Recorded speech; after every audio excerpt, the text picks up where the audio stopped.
What's up? What's up? I'm Dr. Omatma, host of Egg Meets Sperm, where we're busting fertility myths, sharing tangible tips for your fertility journey, and bringing you the most knowledgeable guests to support your journey to parenthood. This podcast is for both women and men because getting fertile as fuck is for both partners, don't you think? Remember, just listening to this podcast won't get you pregnant, but following the tips we share just may. Let's get you fertile AF so that you can co-create the family you dream of. And if your partner's not listening to this, make sure to share this episode with your partner. Hello and welcome to Egg Meets Sperm. My guest today is Dr. Sabrina Salt. She is a naturopathic medical doctor located in Scottsdale, Arizona. She has been practicing regenerative and anti-aging medicine since 2013. Over the years, she has mastered various treatment modalities such as prolotherapy, PRP, adipose, and bone marrow-derived stem cells, as well as bath tissue biologics, such as amniotic, allograft, and exosomes. Oh my God, these words are so big. That's amazing. Basically, Dr. Salt is super smart. She is known for crafting comprehensive and custom-tailored treatment plans for her patients, which include things like diet and lifestyle changes, nutritional supplements, bioidentical hormones, peptide therapies, and of course, regenerative injections. More recently, she has focused on helping hundreds of men recover from erectile dysfunction using her signature approach of a combination of functional and regenerative medicine, which is actually healing ED issues at their root cause, liberating men from lifelong reliance on things like Viagra and pumps. In her free time, Dr. Salt enjoys reading, traveling, and spending time with her husband and 2 children. I'm so excited to have you, Dr. Salt. Welcome. Thank you. Thank you so much. I'm excited to be here. All right. So we're going to get into what all those big words were in your intro. But first, let's start with the basics. What is erectile dysfunction? The easiest way, I think, to describe it would be any type of dysfunction. This can exist on a spectrum whereby men have difficulty with achieving and maintaining an erection and possibly even difficulties with ejaculation and orgasm. So it can exist at any point in time along any of those processes and to varying degrees in each man. Yeah.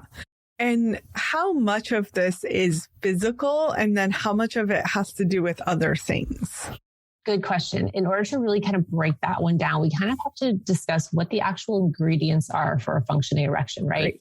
So we can basically say that there's 3 main things that we need in order to get a really good, healthy erection. 1, we need adequate hormone levels.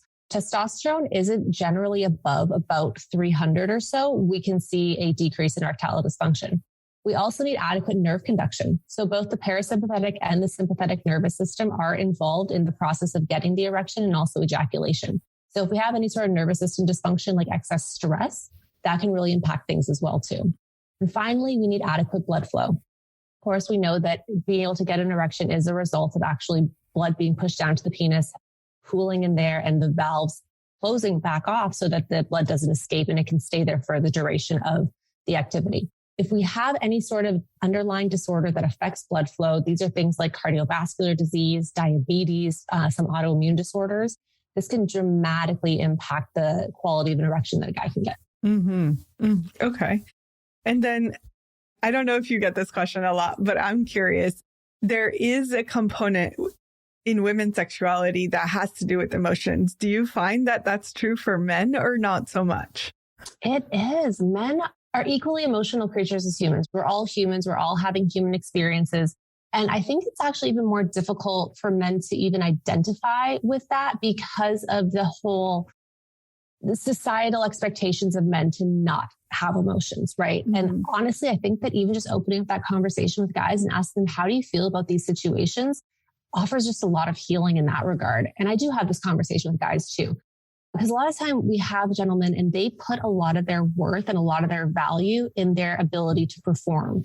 And when we have something like erectile dysfunction happen, we have to really understand that this is not a reflection on the man, as a human, as a person, as a loved one, as a spouse, as anything, right? This is just a physiological hiccup that we thankfully have the ability to fix. Amazing. Amazing. I like that reframe.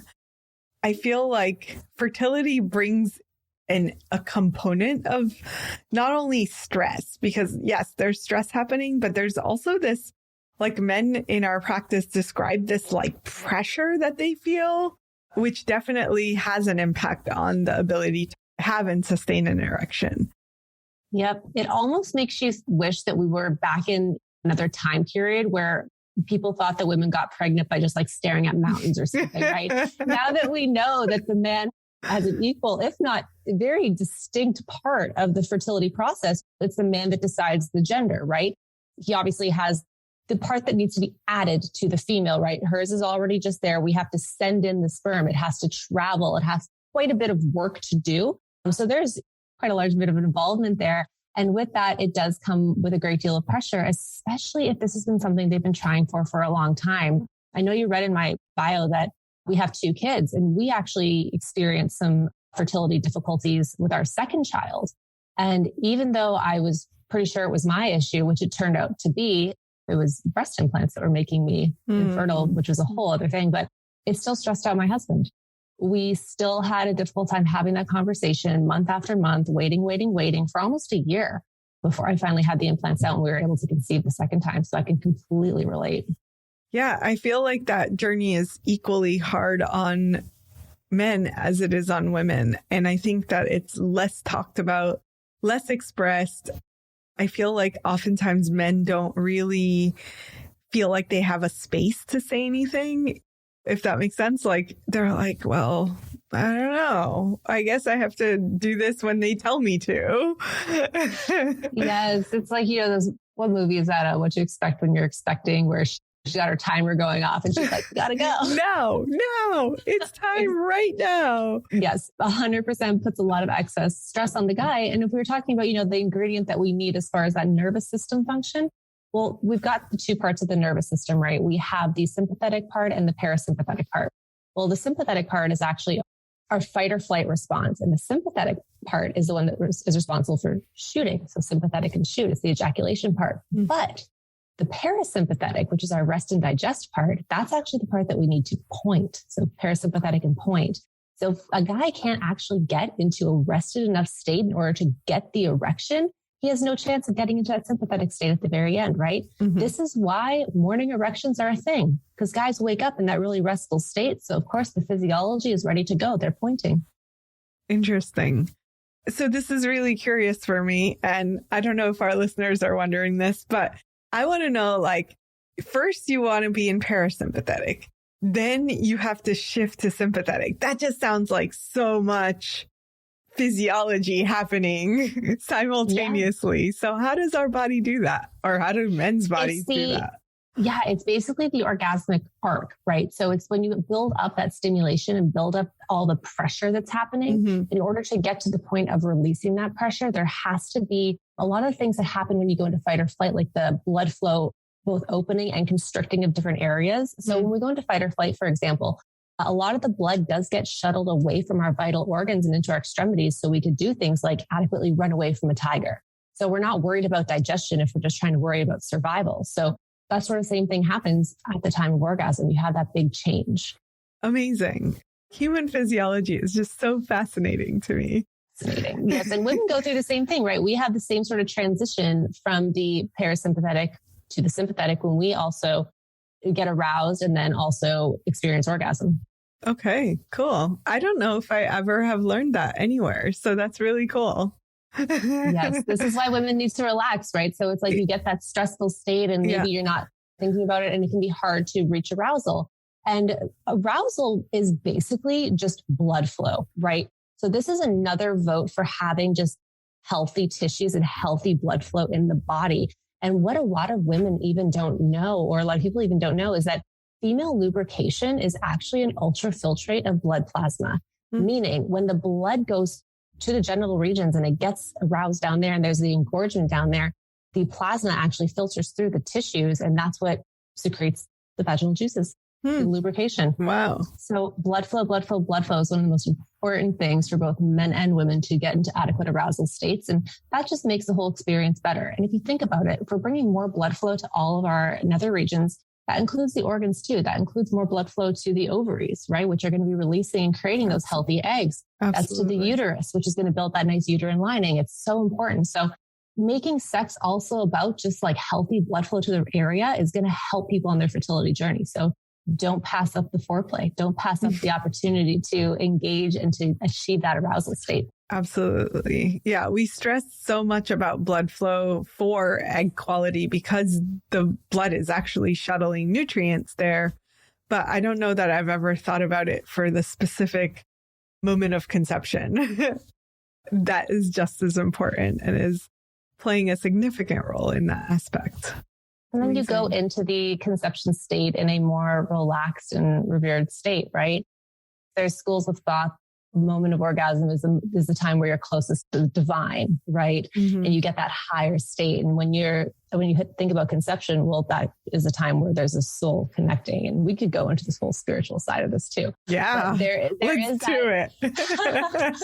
Again, bringing nutrients, bringing blood flow. And again, we also know zinc. How important is zinc for conception, right? There's this other doctor that I know, Dr. Courtney Hunt, and she actually wrote a book called Your Spark is Light. And it's all about how the moment of conception and the zinc spark that occurs at that time is actually the moment where the soul enters. It's super fascinating. It's all based on actual physics research, and it has to do with what's happening there. So you're totally right. Bringing that blood flow to the area during those times and really making the act about just the arousal, the enjoyment, the nourishing of the nervous system in both states to make sure that you are just setting up the best stage possible for that, but also don't make this another source of pressure. Right. Yeah. Yeah. And to really step into that trying, quote unquote, with a lot of relaxation. And I've told so many people this, you have a 24-hour window. It's not right now, right in this moment, right? It's okay. If you're not in the mood right now, try again in a few hours. Try again tomorrow. It's not a big deal. So really prioritizing our emotional state as well as are we in the headspace to relax? And I find that that's not always the case, right? Even I'm not always relaxed, and I can tell my husband hey, this is not going to happen right now. Not because I don't want to, but because I just have so many things running through my brain right now that I'm not going to be able to slow down for an hour. I started doing this with some of my patients because I've helped some patients with hormones, fertility stuff before. One of the tricks that I started having women do, and I don't know if you do this as well, is I have them read a chapter or two of erotica. And that's enough to switch that headspace into a state where, oh, this sounds fun. This sounds interesting. Then now they're thinking, now they're going. And you can't control then what your physiology wants to do. If your physiology is registering that as something that's enjoyable, whether it's your conscious or your subconscious mind, you're going to start getting blood flow where it matters. You're going to start feeling that desire creep up, and then you're going to want to engage. So I tell people just go on Kindle. You can get ones for free. You can get ones for 99 cents and just have that as a way that you can okay, if I need to switch on right now, this is my trick. Wow. What are your favorite erotica authors? That's totally random. Gosh, it is totally random. I would have to go into my Kindle, but I just keep a few in there just in case. Thankfully, my husband and I, have a wonderful relationship, and it's not usually an issue, but there's times where it's okay, you're stressed with the kids, you're stressed with work. There's just so many things that need to be done. And you're you know what? I want to still honor our relationship. Let me get there however I can. And the erotica really does help. Wow. Cool.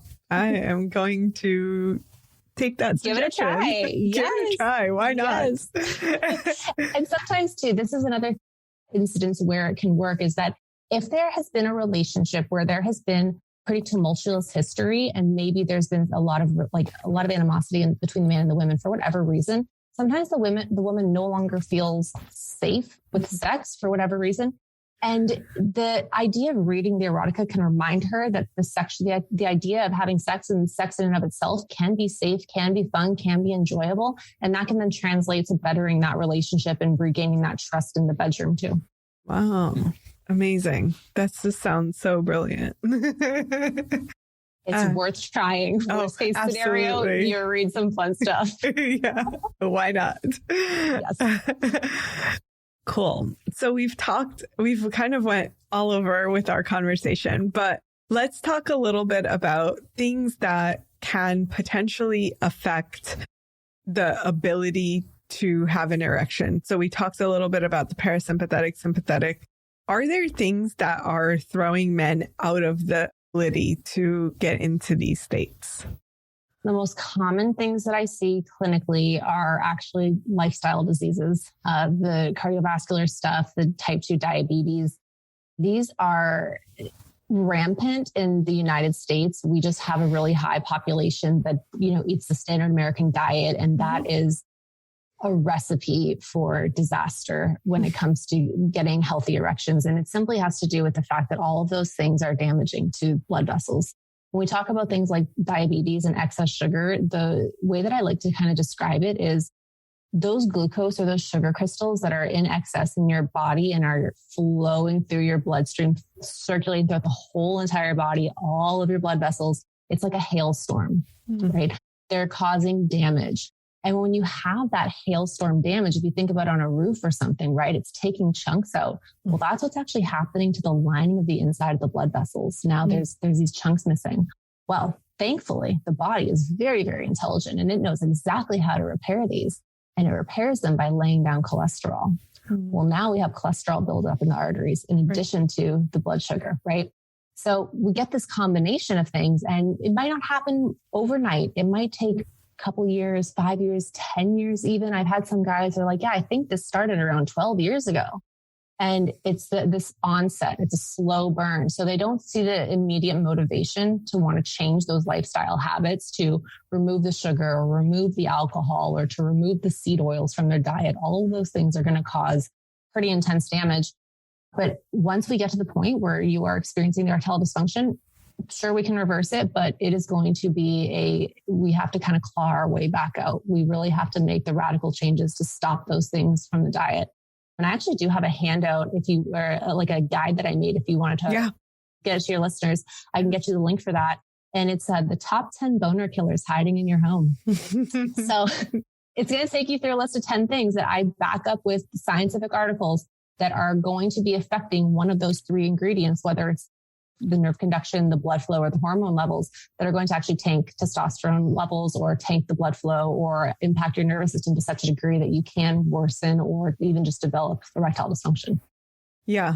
Yeah. And I think that just what you said about sugar, inflammation, all of these things are also affecting fertility. So it's not like, hey, I'm just doing this to have better erections. It's really like doing these things not only helps you have better erections, not only helps optimize fertility, not only helps have a healthier baby, but it also helps you live longer. Right? Yes, like you nailed there's it. just like, why would you not do this? Why would we not try to figure out if these factors are happening? And if they are, just like really address it, because the number of times that I've seen in my practice, men with pre-diabetes, never been diagnosed. They've never even been tested. They're like, what is this? How come my doctor never tested me? And I've seen when I met my husband, he was like the religious, like I go to the doctor every year and the doctor does a full checkup on me a year in or something. I was like, can I see what your doctor's ordering? There's no mention of inflammatory markers, no mention of blood sugar markers, insulin, like the things that naturopathic doctors would test at. And like, to me, I consider it relatively basic. Like, I want to know what all these things look like. Never been tested. I run into that same thing. It just blows my mind that we're not screening these guys. And there are studies that have shown this, like, blood sugar especially, but also high homocysteine levels have been connected to pregnancy loss in women. So then women are like, oh, but why do I keep having a miscarriage? And it doesn't have anything to do with her. It has to do with the guy. There is like just so many points at which I think our body is like indicating, hey, something's happening here. Like I need to look at this. And I think erectile dysfunction is very well like one of those things that we put to the side as like, oh, something's off or I'm not feeling it or whatever. But I think, and that's okay, like it happens sometimes. But I think if it were happening on a long-term basis, I really do think that paying attention to it as a blinking light or an indicator light, hey, there might be something else going on that I should really look into. I agree. I almost equate erectile dysfunction as to the canary in the coal mine. That's what's showing up if there's something more nefarious possibly hiding underneath, like the inflammatory issues, the blood sugar issues, things like that. And I don't know if you saw that recent article that came out that actually linked metformin use with birth defects in male children. If a guy was using metformin in the 3 months prior to conceiving, if he had a male son, the male son was born with genital defects. Wow. So this is just another vote for getting your stuff together, because if you are experiencing this blood sugar dysregulation issue and you're using metformin as that first line therapy, well, now you could be compromising your future child's health for that when you could just get things under control with diet, lifestyle, possibly some nutritional supplements that could support that process versus just medicating it away. Mm-hmm. And so that's something that we just want to be super, super cognizant of. Wow. I have not seen that study, so I will be looking it up. It's incredible. So I think for those of you guys that are listening, I would go and download this ebook. We're going to link it. The top 10 boner killers hiding in your home. Because regardless of whether you have erectile dysfunction or just want to have healthier, better erections, this is a really good starting point. I agree. A lot of research went into that. And I really wanted to put a lot of things in there that would be surprising, but poignant and just really that a lot of people will be surprised by and that they should for sure be stopping. Awesome. If there was like one thing that you feel is really super important for men to hear, what would that be? Oh, get evaluated by a doctor who understands how to promote health, not just put a Band-Aid on disease. And the best example that I can give is when a guy goes to the doctor, annual checkup, and they look at his cholesterol and they see that the LDL is high and they want to put him on cholesterol lowering medications. Not only do we not know the context in which that LDL is high to tell whether or not it's actually doing anything bad, but just putting somebody on cholesterol lowering medications, not only are you going to now tank testosterone levels because cholesterol is the beginning molecule of all of your hormones, right? Mm-hmm. Well, now you're going to be compromising even just your cognitive function, because let's think about it. Your brain is made of cholesterol. Everything that outlines your nerves made of cholesterol. You're going to get some erectile dysfunction because you're going to lose that nerve transmission. You're going to get some more damage in the arteries because your body's not going to have enough cholesterol to actually lay down to repair things, right?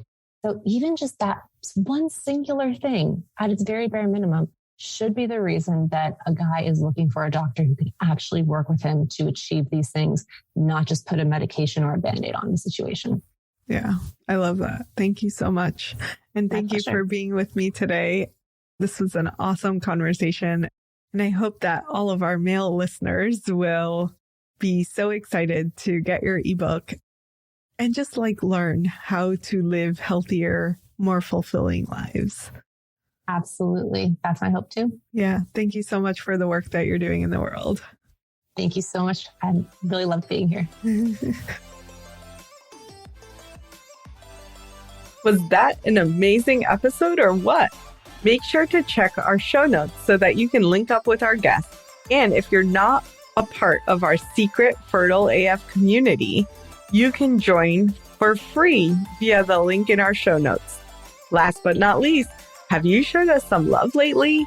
It would mean the world to us if you could share and review our podcast. Thank you so much. We'll see you next time on Egg Meets Sperm. Peace.